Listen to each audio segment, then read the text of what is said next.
Central Park, the emerald heart of Manhattan, is a sprawling oasis amidst the urban jungle. Families picnic on its sprawling lawns, joggers navigate its winding paths, and lovers steal kisses beneath its ancient trees. But on August 26, 1986, the serenity of Central Park was shattered.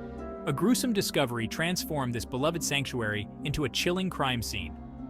Behind the Metropolitan Museum of Art, near a quiet footpath, lay the body of 18-year-old Jennifer Levin. Her lifeless form, bearing the marks of a brutal assault, stood in stark contrast to the beauty that surrounded her. The discovery sent shockwaves through the city, piercing the illusion of safety that Central Park represented. The murder of Jennifer Levin, in the heart of Central Park, served as a stark reminder that evil can intrude upon even the most familiar and seemingly safe spaces. The search for her killer would become a relentless pursuit of justice, a quest to restore a sense of security to a city shaken to its core. Jennifer Levin, a bright and vivacious 18-year-old, was on the cusp of adulthood, her life brimming with promise and dreams. Growing up in New York City, she possessed a vibrant spirit that drew people to her. Friends and family described her as a warm and caring young woman, always ready with a smile and a kind word. She had a passion for music, a love for animals, and a zest for life that was contagious. Jennifer had recently graduated from the Baldwin School, an exclusive all-girls institution on Manhattan's Upper East Side. She had just started a new job and was excited about the opportunities that lay ahead. She dreamed of a career in fashion, a world where she could express her creativity and unique sense of style.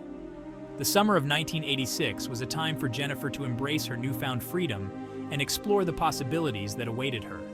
Jennifer's life, however, was tragically cut short in the early morning hours of August 26th.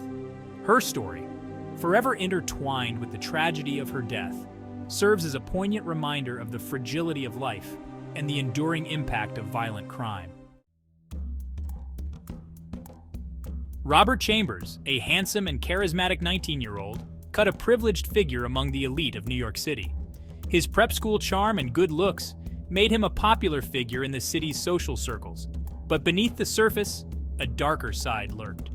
Chambers had attended prestigious schools, including the Buckley School and Choate Rosemary Hall, institutions known for their academic rigor and affluent student body. However, his academic performance was often overshadowed by a reputation for troublesome behavior and a sense of entitlement. Despite his privileged background, Chambers seemed to struggle with a sense of restlessness and a lack of direction. He was known to frequent the same upscale bars and clubs as Jennifer Levin, often relying on his charm and good looks to navigate the city's social scene. The events of August 26, 1986, would expose this hidden side to the world, transforming him from a seemingly privileged youth into the infamous Preppy Killer.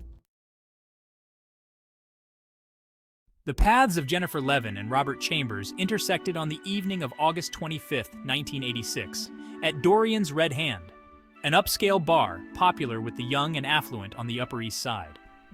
Jennifer, dressed in a vibrant red dress, was enjoying a night out with friends, her laughter and infectious energy lighting up the room. Robert, exuding his usual charm, was also socializing with acquaintances, his eyes scanning the crowd. As the night wore on, fueled by alcohol and the thrill of the encounter, Jennifer and Robert found themselves drawn to each other. They walked into the warm summer night, their destination, a secluded area of Central Park, just a short distance away. The events that unfolded in those early morning hours would have tragic and far-reaching consequences, forever linking the fates of Jennifer Levin and Robert Chambers. As dawn broke over Central Park, a cyclist making his way along a secluded path near the Metropolitan Museum of Art stumbled upon a sight that would send chills down his spine. Partially concealed in the bushes lay the body of a young woman, her clothing askew, her lifeless eyes staring blankly at the emerging daylight. The cyclist, his heart pounding in his chest, immediately alerted the authorities. Detectives from the NYPD's 20th Precinct descended upon the scene, their faces grim as they surveyed the gruesome tableau.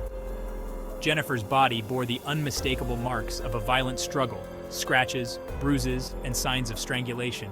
The investigation began immediately, with detectives meticulously combing the area for any clues that might lead them to Jennifer's killer. Their investigation quickly led them to Robert Chambers, the last person seen with Jennifer at the bar. Chambers, initially cooperative, claimed that he had left Jennifer in the park after they had consensual sex.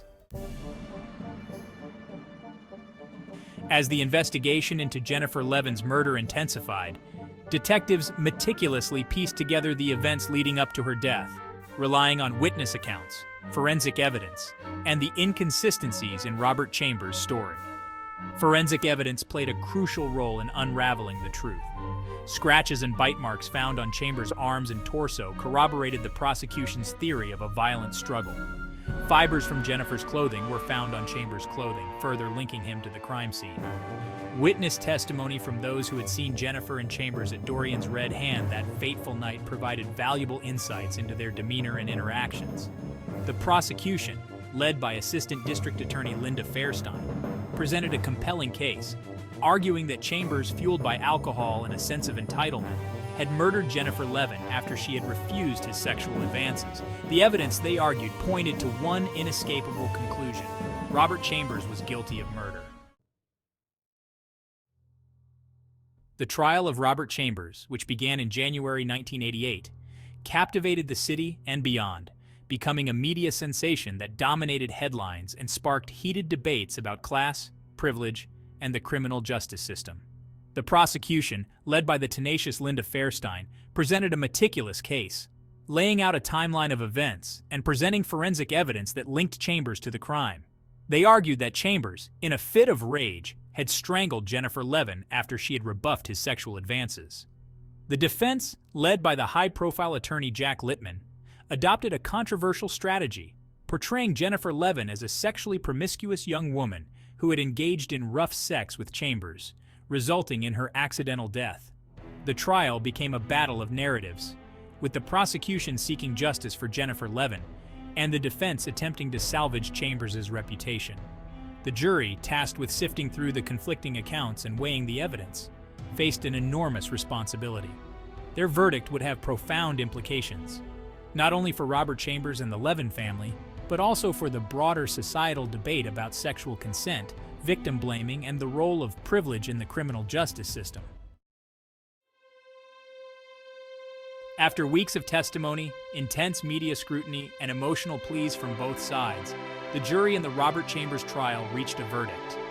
They found Chambers guilty of the lesser charge of manslaughter in the first degree, rejecting the prosecution's argument for a murder conviction. The verdict, a compromise that reflected the complexities of the case, sparked outrage among those who believed that Chambers had received preferential treatment due to his privileged background. The judge, Justice Howard E. Bell, sentenced Chambers to a maximum of 15 years in prison, a sentence that many considered too lenient given the brutal nature of the crime. Jennifer Levin's family, devastated by her loss and outraged by the verdict, continued to fight for her memory, becoming vocal advocates for victims' rights and speaking out against victim blaming. They established the Jennifer Levin Foundation to provide support for victims of violence and to promote awareness about dating violence and sexual assault. Robert Chambers, despite his conviction and imprisonment, remained a polarizing figure, his name forever synonymous with the Preppy Killer case. The murder of Jennifer Levin and the subsequent trial of Robert Chambers sent shockwaves through New York City and beyond, exposing the dark underbelly of privilege, the complexities of sexual consent, and the often uneven scales of justice. The case ignited a national conversation about victim blaming, the role of the media in shaping public opinion, and the need for greater sensitivity towards victims of sexual violence. Jennifer Levin's death became a rallying cry for advocates of victims' rights, who condemned the defense's strategy of putting the victim on trial and highlighting her sexual history. The case highlighted the need for greater awareness about sexual assault, consent, and the importance of believing and supporting survivors. It also underscored the need for reforms within the criminal justice system to ensure that all victims, regardless of their background or lifestyle, receive equal protection under the law. The Preppy Killer case also exposed the often stark disparities in the criminal justice system, particularly regarding how defendants from different socioeconomic backgrounds are treated. The legacy of Jennifer Levin's murder extends far beyond the courtroom, serving as a poignant reminder of the devastating impact of violence against women and the urgent need to address the root causes of gender-based violence. The tragic death of Jennifer Levin in the heart of Central Park serves as a stark reminder of the fragility of life and the dark potential that can lurk beneath the surface of even the most seemingly idyllic settings. Her story, forever intertwined with the controversial trial and conviction of Robert Chambers, continues to resonate, offering valuable lessons about the complexities of human nature, the importance of accountability, and the enduring pursuit of justice. The Preppy Killer case, as it came to be known, transcended the boundaries of a simple crime story, evolving into a cultural touchstone that exposed the fault lines within society. It forced a nation to confront uncomfortable truths about class, privilege, and the often uneven scales of justice. Jennifer Levin's legacy lives on, not only in the hearts of those who loved her, but also in the countless lives touched by her story. Her family's tireless efforts to keep her memory alive have ensured that her voice continues to be heard, demanding justice and inspiring change.